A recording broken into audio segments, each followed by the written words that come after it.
हाजिर में शेख मुजाहिद हुसैन आबादी आरबीसी चैनल के माध्यम से आप सभी का अभिनंदन है, खैर मकदम है। आरबीसी चैनल पर स्वागत है। आपके मन में एक विचार तो उठ रहा होगा कि हुसैनाबाद हरियरगंज विधानसभा सीट से कौन जीत रहा है। आपके मन में यह भी सवाल हो रहा होगा कि कौन फाइट कर रहा है। आपके मन में सवाल यह भी होगा कि कौन कितना वोट ला रहा है। मैंने कहे कि हुसैनाबाद विधानसभा क्षेत्र में कह लें कि एक विचारों की अंबार लगे हुए होंगे। हर आदमी अपनी अपनी तरह से सोच रहा होगा और हर लोग 23 तारीख का इंतजार कर रहे होंगे कि आने वाला समय और आने वाला दिन जो होगा वो किसका होगा। संजय यादव का होगा, संजय कर्नल सिंह का होगा, विनोद कुमार सिंह का होगा कि कमलेश कुमार सिंह का होगा, या बसपा के नेता कह ले के शिवपूजन कुमार मेहता होंगे। कौन होगा इस बार चुनावी दंगल में कामयाब? तो आज हम एक विश्लेषण करने वाले हैं और विश्लेषण कह लें कि लंबा होगा, लेकिन आपको बस आपसे गुजारिश है कि आप अंत तक वीडियो को देखें ताकि आप पूरी चीज़ों को, पूरी कह लें कि पूरे समीकरण को समझने की कोशिश करेंगे और उम्मीद है कि आप एक नतीजे पर पहुंचने की कोशिश करेंगे और मेरी बातों से आप इत्तेफाक भी रखेंगे। मैं ये भी दावा करता हूं क्योंकि इस बार का जो समीकरण है पूरी तरह से आपके सारे सवालों का जवाब इस समीकरण में मैं देने वाला हूं। और कह लूं कि वीडियो लंबी है, लेकिन बस यही गुजारिश करूंगा कि अंत तक आप बने रहेंगे तो सारे समीकरण और सारे सवालों का आपको जवाब मिल जाएगा।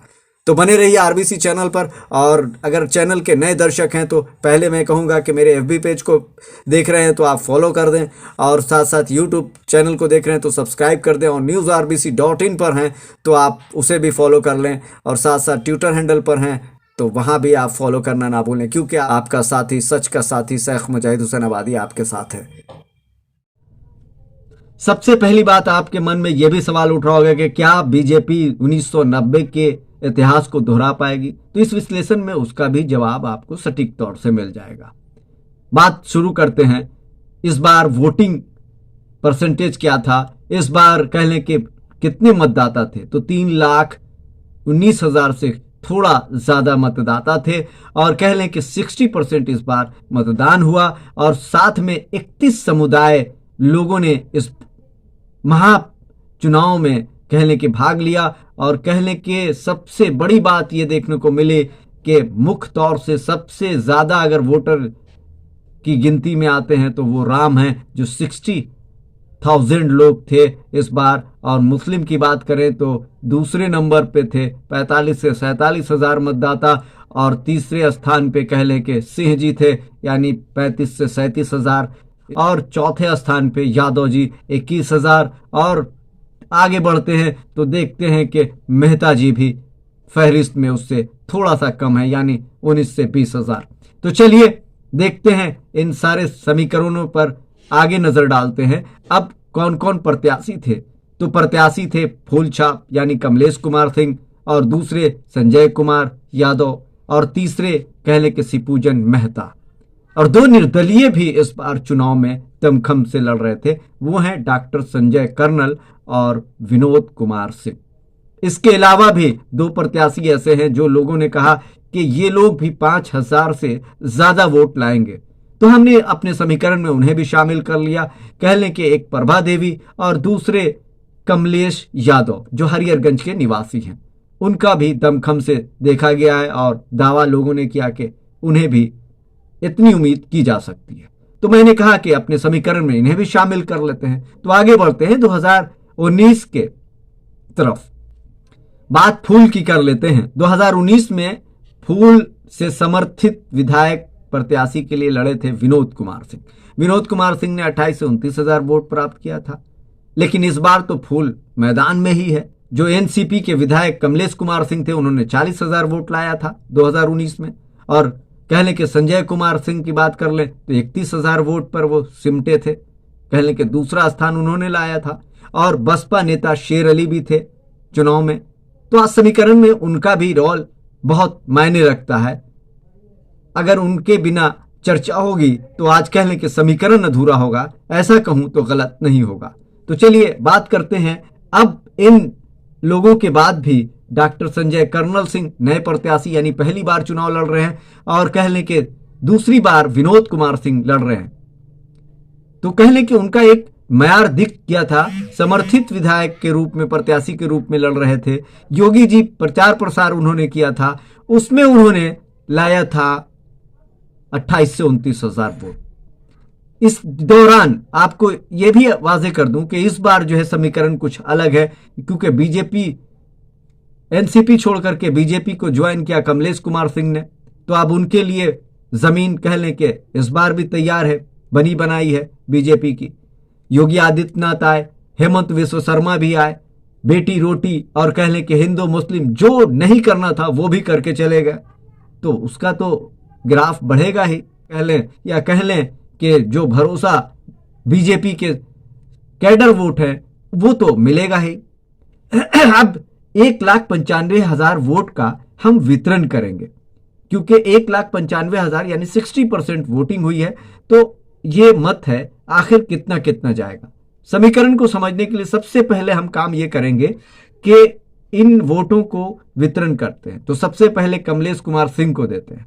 तो कमलेश कुमार सिंह को पहले वाली स्थिति अगर हम रखते हैं तो 40,000 मान लेते हैं, क्योंकि उनका विरोध भी हुआ है और बीजेपी समर्थित विधायक थे, 30,000 लाया था, तो ये अगर चले गए हैं तो 40,000 ले आएंगे, प्रोग्रेस होगा। ये बढ़ भी सकते हैं और घट भी सकते हैं, अभी चर्चा जारी है, लेकिन आगे बढ़ने के लिए हम ये एक आंकड़ा फिक्स कर रहे हैं अभी। चलिए आते हैं आगे की ओर।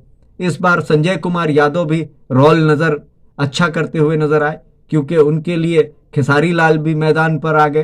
कह लें कि हेमंत सोरेन भी यहां पर आकर के उनका प्रमोट किया उन्होंने, और कह लें कि खुद से भी 2019 की बनिस्बत सबसे ज्यादा प्रचार प्रसार अगर उन्होंने किया है तो 2024 में किया है उन्होंने। 2019 में यह स्थिति आपने भी देखी होगी कि उनकी प्रचार प्रसार की स्थिति क्या थी, और 2024 में स्थिति आपके सामने है। तो उनको भी 40,000 मान लेते हैं, क्योंकि एक मुस्लिम वोट बैंक भी उनको परिवर्तित होता हुआ नजर आ रहा है, उनकी तरफ बढ़ता हुआ नजर आ रहा है, मैदान में बसपा नेता शेर अली नहीं रहने की वजह से। लेकिन ये वोट कितना जा रहा है उस पर हम अभी बात नहीं कर रहे हैं, हम अभी फिक्स कर रहे हैं। चलिए आगे बढ़ते हैं शिवपूजन मेहता की तरफ।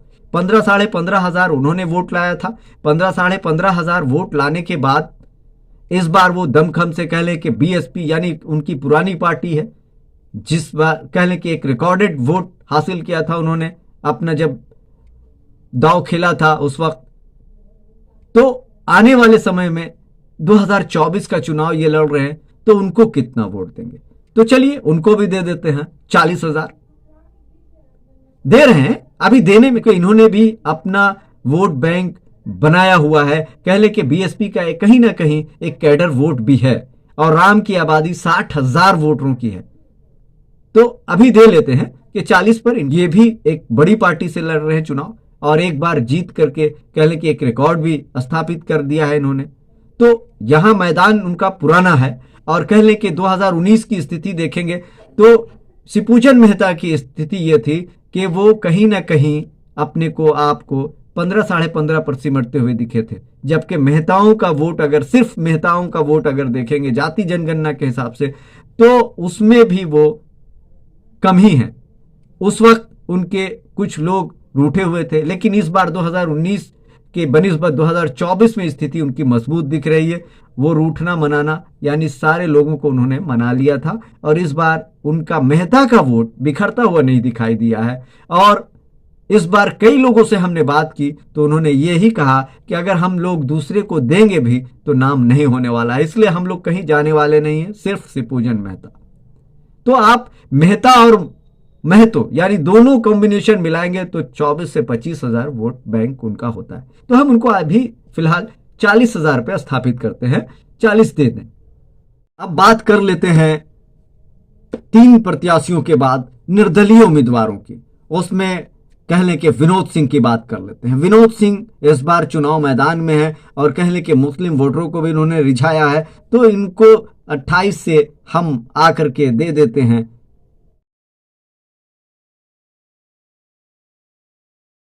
तो चलिए अब एक और दावेदार के बारे में बात कर लेते हैं, संजय कर्नल सिंह के बारे में। उनका पहला विधानसभा चुनाव है। निर्दलीय प्रत्याशी के रूप में वो बीजेपी में रहकर कर्नल ब्रिगेड को तैयार किया, किसान मोर्चा को तैयार किया, और कह ले कि सबसे बड़ी बात ये देखी गई कि क्षेत्र में 5 साल तक लोगों से जुड़े रहे। बीच रह करके और अपनी सक्रियता को दिखाते हुए खुद को स्थापित किया और इस बार निर्दलीय चुनाव कॉन्फिडेंटली आकर के लड़ने लगे। कह लें कि कई विशेषज्ञों के अनुसार कहा जाता है कि इस तरह की उपस्थिति और इस तरह की सक्रियता को देखते हुए 10,000 से नीचे तो वो नहीं रहेंगे। चलिए मान लेते हैं। एक फैक्टर उनके अनुसार ये भी देखा जाए कि इस बार उनका कम आने का वोट लोगों ने आंकने का एक और भी कारण बताया कि उनके बूथ लेवल पर कह लें कि उनके जो बूथ कैडर होते हैं, चुनाव के दिन रहते हैं, वो लोग नहीं दिखे और कई जगह नहीं दिखे। तो चलिए आगे बढ़ते हैं। इनके बाद 10,000 इनको देने के बाद अनुमानित आंकड़े जोड़ते हैं कि कितना हुआ। लेकिन एक बात साफ कर दूं कि सिर्फ 7 ही प्रत्याशी अभी वोट अनुमानित जोड़े गए हैं। 11 और भी मैदान में हैं, उनका भी अनुमान लगाएंगे, लेकिन मोटा मोटी जोड़ लें। 40 कमलेश कुमार सिंह, संजय कुमार यादव 40, 38 कह लें कि विनोद कुमार सिंह और 40 कह लें कि शिवपूजन मेहता और साथ में जोड़ लें कर्नल संजय साहब को 10,000 और 5-5 वो 2 प्रत्याशी, नहीं 178 का हिसाब पूरा हो गया। 17,000 वोट और बच रहे हैं जो 11 प्रत्याशियों में बांट देते हैं, तो 195 का हिसाब भी यहां पर पूरा हो जाता है। अब आगे बात करते हैं चुनावी परिस्थिति की और जातीय समीकरण की, क्योंकि इस बार बसपा पूर्व प्रत्याशी सह मुस्लिम नेता शेर अली मैदान में नहीं थे। उन्होंने वोट लाया था 28,000, कुछ ज्यादा वोट था, लेकिन जिसमें मुस्लिम समुदाय के लोगों ने 2019 में बढ़ चढ़कर वोट किया था। 2019 में कुल मुस्लिम मतदाता 39,000 थे, राम 52,000 यानी 60%। वोटिंग के अनुसार 22,000 से कुछ ज्यादा मुस्लिम समुदाय ने वोट किया था, जिसमें सिर्फ शेर अली को 15,000 के आसपास वोट किया गया था।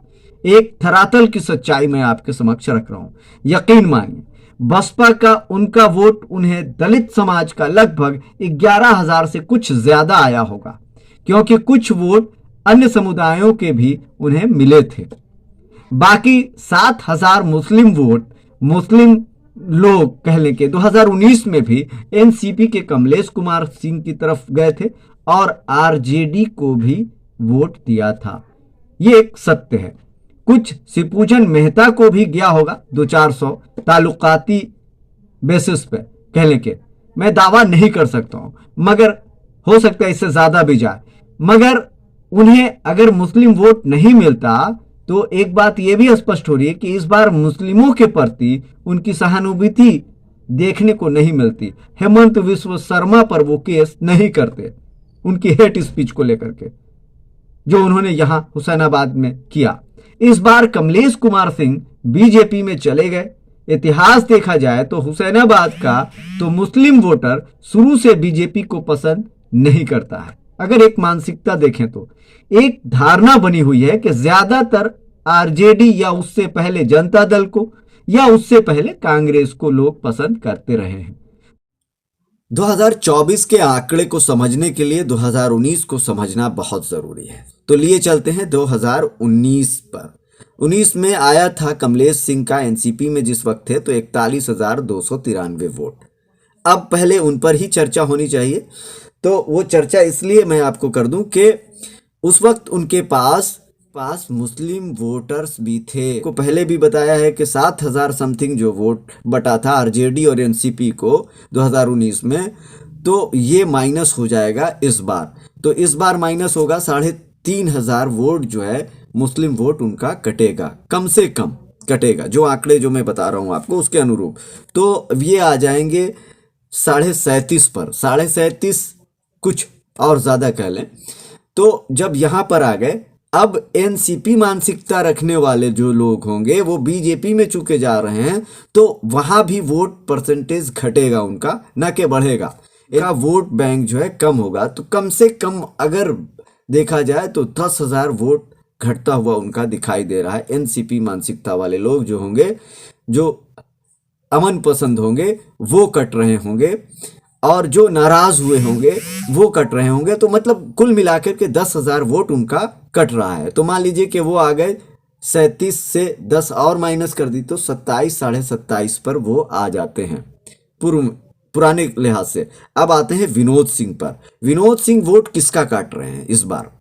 विनोद सिंह बीजेपी समर्थित विधायक तो प्रत्याशी तो है नहीं, अब ये एनसीपी के विधायक जो है बीजेपी में आ गए हैं। तो अगली बार 2019 में विनोद सिंह ने जो लाया था वोट, वो लाया था 28,000 समथिंग, कह लें कि 28,877 वोट विनोद सिंह को मिला था। तो अब उस वोट को 50-50 अगर बांटते हैं तो कह लें कि 14,000 इधर, 14,500 और 14,500 उधर। तो कमलेश सिंह को अगर हम 27 में 14,500 माइन कर देंगे तो वो अपनी पुरानी अवस्था को पालेंगे, यानी 41 तक पहुंच जाते हैं, वो दिखाई दे रहे हैं। लेकिन हाँ, एक बात याद रखिएगा, 2024 के अनुसार 5 से 7,000 वोट उनका बढ़ने की भी संभावना दिख रही है नए के अनुसार, क्योंकि हम बात कर रहे हैं 2019 की। उस आंकड़े से हम आपको उस वक्त समझा रहे थे विनोद सिंह के वोटर को बांट कर करके, तो इस चीज़ को भी आपको ख्याल रखना होगा।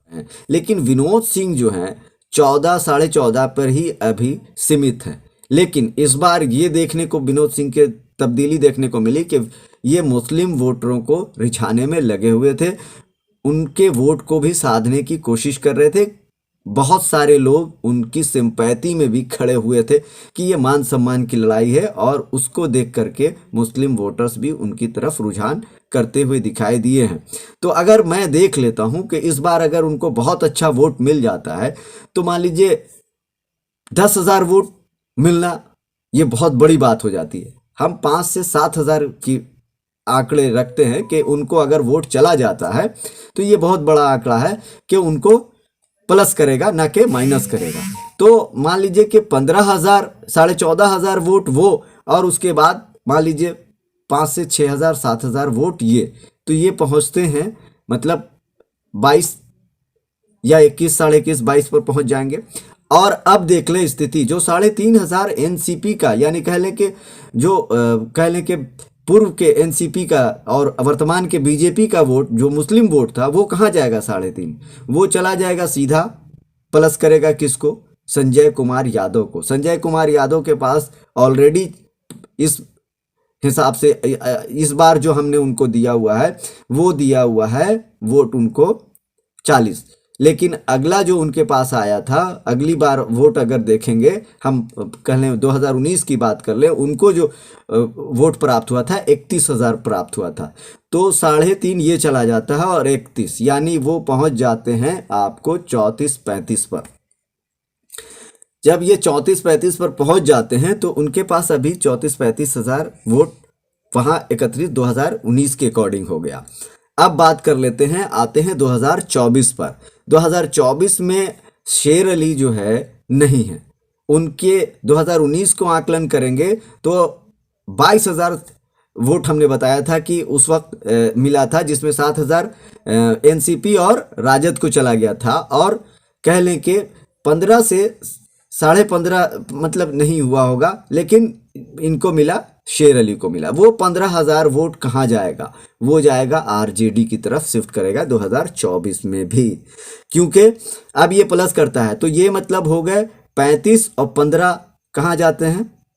सीधी सीधी बात आप समझ लीजिए कि 50 के आंकड़े को छू रहे हैं, वो 50 के आंकड़े को छू रहे हैं। लेकिन चूंकि 2024 में वोट बढ़ा है, वोट परसेंटेज बढ़ा है, इस बार 27,000 वोटिंग हुई है लगभग, जो आंकड़े बता रहे हैं वोटर लिस्ट के अकॉर्डिंग 60% के हिसाब से देखेंगे तो कह लें कि 5 से 7,000 वोट, 5,000 वोट और बढ़ता है तो ये चला जाता है, यानी 50 क्रॉस कर जाते हैं, 55-56 हज़ार पे वो पहुंच जाते हैं इस वक्त जो स्थिति देखने को मिल रही है। चूँकि 2019 में जो मेहनत की थी संजय कुमार यादव ने, वो नहीं किया था। मैया सम्मान योजना उनके लिए फीडबैक की तरह इस बार जो दिख रही है, वो इन सारी चीज़ों को देखें। हेमंत सोरेन की जो अपील करने की जो चीज़ें हैं, यानी झारखंड गवर्नमेंट ने जो काम किया है उसका भी श्रेय, और कहें कि राहुल गांधी का इम्प्रेशन, ये सारे लोग मिल कर करके एक मजबूत स्थिति दिख रही है। तो 5-7 हज़ार वोट उनको और प्लस होने की संभावना दिख रही है। अब यहाँ पर ये आरजेडी की स्थिति थी, यानी 60 को क्रॉस करते हुए वो दिख रहे हैं तो अगर ये मैं कहूँ तो गलत नहीं होगा। अब देख लें कि विनोद सिंह कहाँ पर हैं। विनोद सिंह देख लें कि 30 से 35 तक जाते जाते वो अपनी क्षमता मतलब वहाँ तक उनकी दिखाई पड़ रही है। अब आने वाला वक्त बताएगा कि कितना मोमेंट चेंज होता है, क्या होता है। और एनसीपी के बारे में मैंने आपको बता ही दिया कि एनसीपी कहाँ तक जाकर के सीमित हो रही है, जो वर्तमान में बीजेपी के रूप में जो जानी पहचानी जा रही है। तो इनके पास वोट कहाँ से आ रहा है, ये भी साफ तौर से देखने की और समझने की ज़रूरत है। अब बात कर लेते हैं संजय कर्नल सिंह और शिवपूजन मेहता की। संजय कर्नल सिंह का 10,000 समथिंग हमने बताया है। अगर उतना आ जाता है और जो फीडबैक है उसके हिसाब से उनका आ जाता है तो वो पहली बार लड़ रहे चुनाव, तो ये उनके लिए बहुत कहें कि एक अचीवमेंट होगा। लेकिन दूसरी तरफ देखें कि ये ग्राफ अगर उनका गिरता है तो ये वोट परसेंटेज और कह लें कि आरजेडी को मजबूत करेगा और कह लें कि कमलेश सिंह को भी मजबूत करेगा, इजाफा करेगा 1-2 हज़ार वोट में, और विनोद सिंह को भी मजबूत करेगा। अगर 10 से नीचे आते हैं और 10 से ऊपर जाते हैं तो ये स्थिति कह लें कि बीजेपी को भी महंगी पड़ेगी और शिवपूजन मेहता को भी महंगी पड़ेगी और कह लें कि विनोद सिंह को भी महंगी पड़ेगी, क्योंकि ये उनके पीछे खड़े हैं। ये कर्नल संजय सिंह जो है इन लोगों को टांग पकड़ करके खींचने में लगे हुए हैं, समझ लें इस बार के चुनाव में, ये कहें तो गलत नहीं होगा। अब शिवपूजन मेहता की बात कर लेते कि शिवपूजन मेहता के पास उनका क्लियरिटी हम नहीं आपको दे पाए कि कितना आएगा वोट। तो 15 साढ़े 15 हज़ार उस वक्त 2019 में उनके पास वोट था। अब इस बार मेहनत किया है महतो और मेहता, सारे लोगों को मना लिया है, तो 24-25 का आंकड़ा वो छूते हैं। वो एक अपना कह लें कि एक जातिगत वोट बैंक जो है वो अगर नहीं भागता है तो वो तो उनके पास है ही है। शेर अली के समय 11 से 12 हज़ार समथिंग जो है बसपा के कैडर लोग जो है वोट, वो तो आप देख लें कि जब इस तरफ आएंगे आप शिवपूजन मेहता की तरफ तो 21 मतलब 25 और 12 तो आप ये पहुंच जाते हैं कहाँ, ये तो अब शिवपूजन मेहता चूंकि उनकी पुरानी फील्ड है, सारी चीज़ें देखी हुई हैं, सारी चीज़ समझी हुई है, तो इस बार 12 पे ही वोट बीएसपी का होगा ऐसा नहीं है, क्योंकि परसेंटेज बढ़ा है। तो 15 से 17 हज़ार वोट बीजेपी मैंने बीएसपी वाले भी इस बार करेंगे और उनकी क्षमता जो है इतनी दिख रही है। करने की क्षमता तो बहुत काफ़ी है, लेकिन उनके वोट में सेंध लग रहा है ना।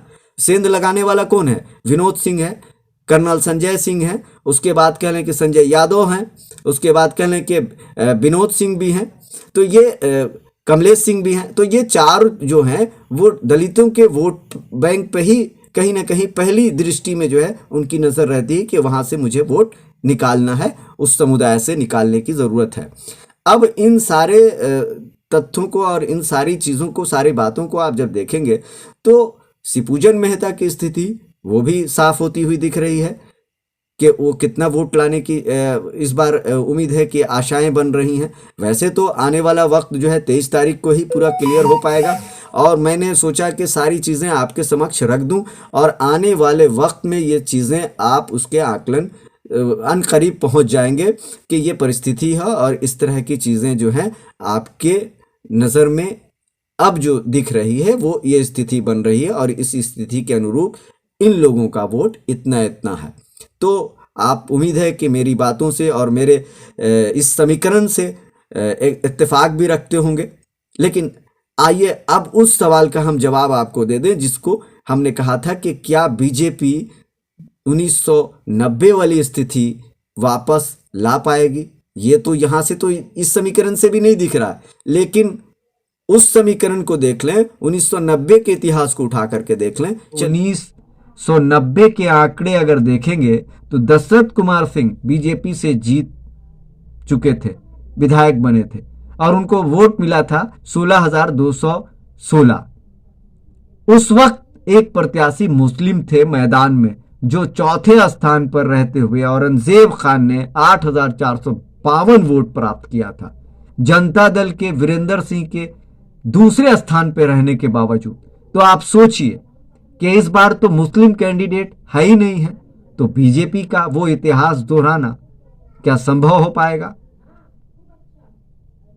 स्पष्ट रूप से ये चीजें दिखाई दे रही हैं। मेरे समीकरण के अनुसार तो कहीं से कहीं दूर तक नहीं दिख रहा है कि ये बीजेपी अपने आप को वापस इतिहास में लौटेगी।